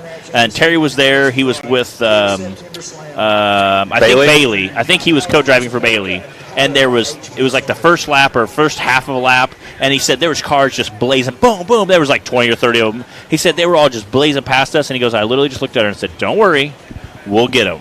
He said, I am good enough. We could drive them down. He said, I promise you. Because he was telling Bailey, like, she was like, oh, we're going to pass these cars. He said, listen, I'm good enough. We could run these guys down and pass them. He said, but I'm not. He said, we're going to run our race, and he said, I promise you, we'll pass most of these guys in the second lap. And he said, it wasn't even the second lap. We were like 3/4 way to the first lap.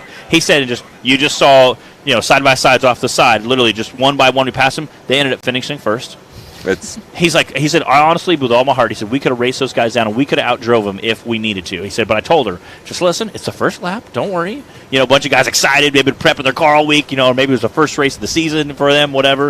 All prepping, get out, and he said, they all were just blazing past. They said, don't worry about it, just take a deep breath. Oh, man, you get that adrenaline going. Oh, it's tough. When you leave the line, you put it on the floor, and you just want to go, and you got to all right, we got an hour and a half of this. This isn't 30 seconds. Like that would be the hardest thing for me in that car. It is. It's you got to check yourself and and people in front of you and behind you. And that's the worst is you start hearing stuff like 30, 45 minutes into the race. The car starts making some weird noises, and you're like, rattling like is it really going to survive? Yeah. When it stops making noises, that's when I get worried. Like when the noises don't bother me. Yeah. When it stops, it's like, okay. Like what just exited the car? It's squeaking and then stops squeaking all of a sudden. You're like, well, that's not good. This is not a good situation. That is not a good deal.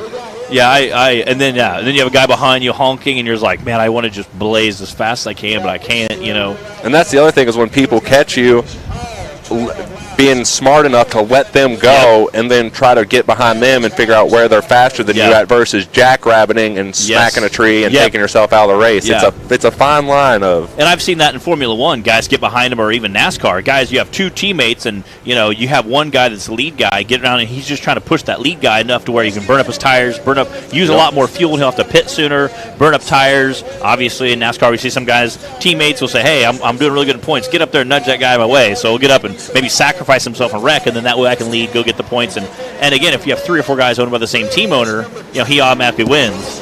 And there's your winner. All right. Crossing the finish line in the RS1. That's awesome to see Will. He hadn't been out here in a few years racing with us. He's been in North Carolina doing some short course racing. This is his first time back out with Pro Rock in a couple years. It's awesome to see him get on the podium. And again, there's your second place finisher. And it just shows you can come out here in a naturally aspirated RS1 and be competitive against the turbo cars. All right, so that is Will Harris and then Josh Owen. The only two to survive the survival course. That is impressive. Man. Yeah. Which goes to show you how even a quote-unquote easier course can still knock a lot of guys out. It's the attrition. It's really hard to describe, even on the easy courses, how much punishment these things take. Yeah. And again, when you're trying to push that car that hard. Yeah, thank y'all for coming. I appreciate it. It's been a long time coming. I haven't Okay. a lot of events, but it's so long. All right. Well, it was fun talking to you all. Yeah. Now that the race is over, I'm going to go try to recover my car before I Happy climb birthday. up on the hill. Thank you very much. Good times. Another year older and closer to 40. Yeah. It's scary. It happens. We're all getting old Hey, now. we're all not still spring out chickens here, though. anymore. We're still having here. fun. You're young at We're heart. still rocking and rolling. Exactly. I'm still 20 in my mind, but my body's 60. Oh, yeah. Sometimes it'll let you know that, too. You're like, ooh, I feel a little sore the next day.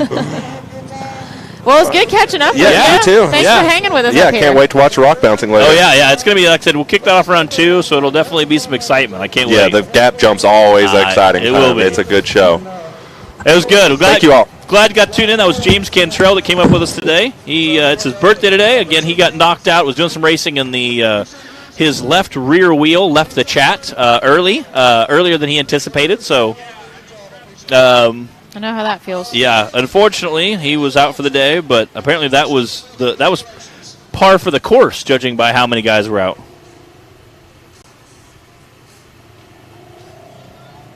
Jesse Williams, what's up, buddy?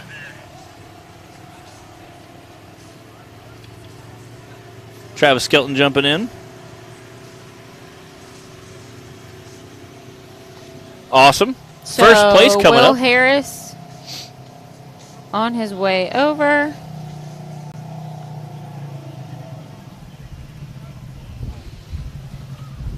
Yeah.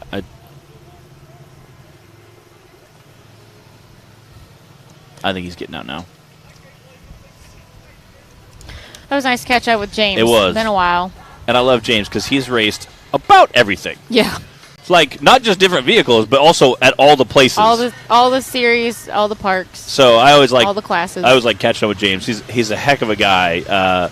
Would loan you anything you needed to race, and usually is the guy borrowing stuff at a race because he's like, "Hey, I'm broke." We were at Hammers, and he had to rebuild the entire transmission at Hammers. Like he's like, we got pre-running, smoked training, so we had like a text message, like a big group of us, like finding out where James was at and what parts he needed because we were trying to get parts for him, go to different camps and pull different Y'all parts need from people. like just radios for your group. To be out at Hammers. It's insane because there's like zero cell phone coverage at Hammers, so we were all trying to figure out where James is at and which parts he still needed to get it put back together so he could race it the next day.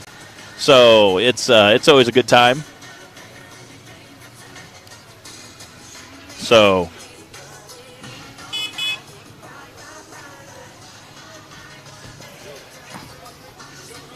hi, are you Will? We've got a headset for you. Thank you. So, how was racing today? So I came to this race kind of unprepared. Well, then I think you did pretty darn good. Well, it's like I said to the crowd there, a blind squirrel gets a nut every once in a while, right? So had RS1. That thing's been raced ever since it was brand new, and it's been through it. And, yeah. Is that the one that is Papa Poe's? That's Papa Poe's old one. Yep. Yeah, it's been passed down, and I found it on Facebook, and I just bought it, and I was like, you know what, that'd be just an awesome little tough trail car. Well, then my friends back here, they live near me, and they're like, you need to come on, go racing with us. And I was like, I'm going to take my Turbo S, or am I going to take the RS1? I was like, RS1's more faithful. I mean, naturally aspirated, 82 horsepower to the max, you know. But today it got the job done, and I was really proud of it. So, yeah. Congrats. Appreciate that. The fact that only 2 drivers even finished the whole, what is it, 12 laps? I mean, it felt like 20, but yeah. That's crazy. We were just listening, so-and-so's out, that we're watching people walk back. There's only 2 left. Well, when I had a terrible qualifying run, and I rolled on my second lap, which thank God they only took the first, best of the 2. So I didn't have a very good qualifying lap, but when we were lined up and we were getting ready to take off, I was, kind of keeping up with who was in front of me. Yeah. And they just started falling out, and I was like, it's going to be funny if they all fall out. And this little RS1 takes it to the front.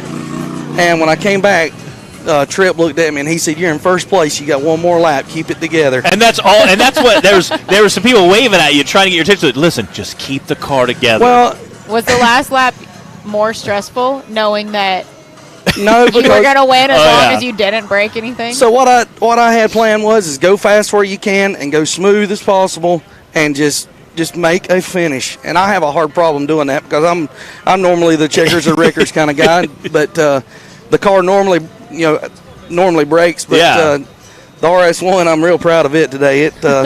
It's never, to my knowledge, it never had 33-inch tires on it since I've owned it. And I put 33-inch tires on it, and I was a little bit scared of the Rhino axles altogether. But you know what? It held together. Yeah, and then the hill climbs, I just kept very consistent. When I started the race, I'd climb a hill and high.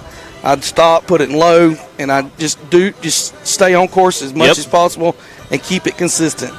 And I'm pretty sure my lap times were pretty well consistent. But it finished the race, and that's what won this race. And that's what we were talking about when you're racing is, everybody wants to get out there and go fast, especially when there's a guy behind you or you can see the guy in front of you. You want to get out there and just go as fast as you can, but being able to be a little more conservative and keep the car together to make it to that finish line is such a huge thing. Again, looking at like 10 guys out today, only 2 finishers completed the course. Yeah. And coming out first place today, it's got to feel good. It does. Like I said, the guy that even finished behind me, Josh Owen, he very good friend of mine, and I couldn't be more proud. That's awesome. Yep. Well, heck of a day of racing. They don't call it survival racing for nothing, huh? Yeah, the little RS1 did it. Yeah. That's awesome. 82 horsepower. I think I was the only naturally aspirated car on the racetrack. That's awesome. And by far the lowest horsepower. Yeah. Appreciate it, Joey. And came in first place. Taking home some money, taking home a trophy. Like you're like, we showed up just to look first, no big deal, I knew Papa Poe was out there and James Cantrell and some of the faster guys. Yes. They're way ahead of me, and I was like, there's no flipping way that this car is going to stay, compete with that. I mean, look at the qualifying runs. I mean, they were hauling tail, and I was like, keep it together. Yep.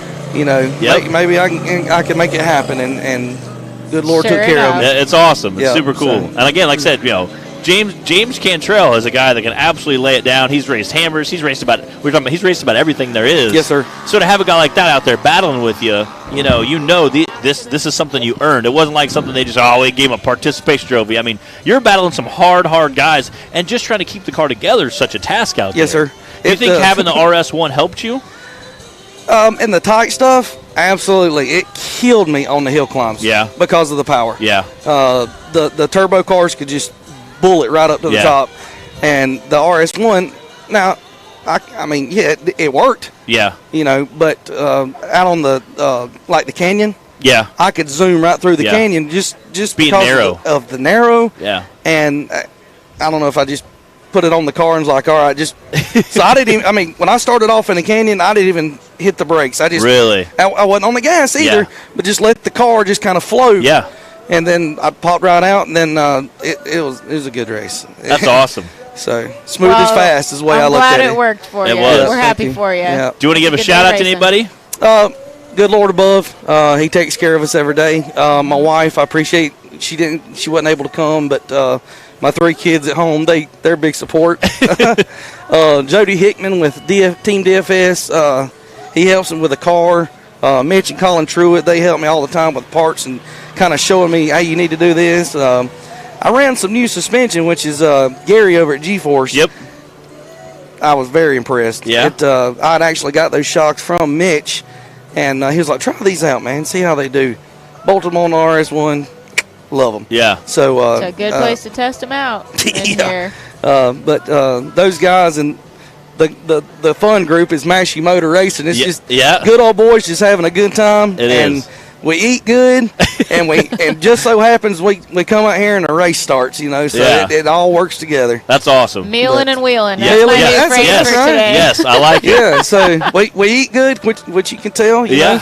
I didn't get this banging body by not eating, so Matt, what do you like? What do you like to say about you got a lot of money? Oh yeah, my brother he has a little bit of belly. He's a full figured man, okay? Yeah. And he'll rub it and go, hey, I got a lot of money invested in this. You know, he take it serious. Fuel tank. Yeah, I like my snacky snacks. We take our eating pretty serious. Yeah. We try to share, but all right, guys. Well, I think we're gonna wrap things up for now. We will be back around 2:00 for the UTV and Bouncer Hill Climb. All action right back here. Congrats again. Appreciate that was awesome. It was fun to watch you guys out there.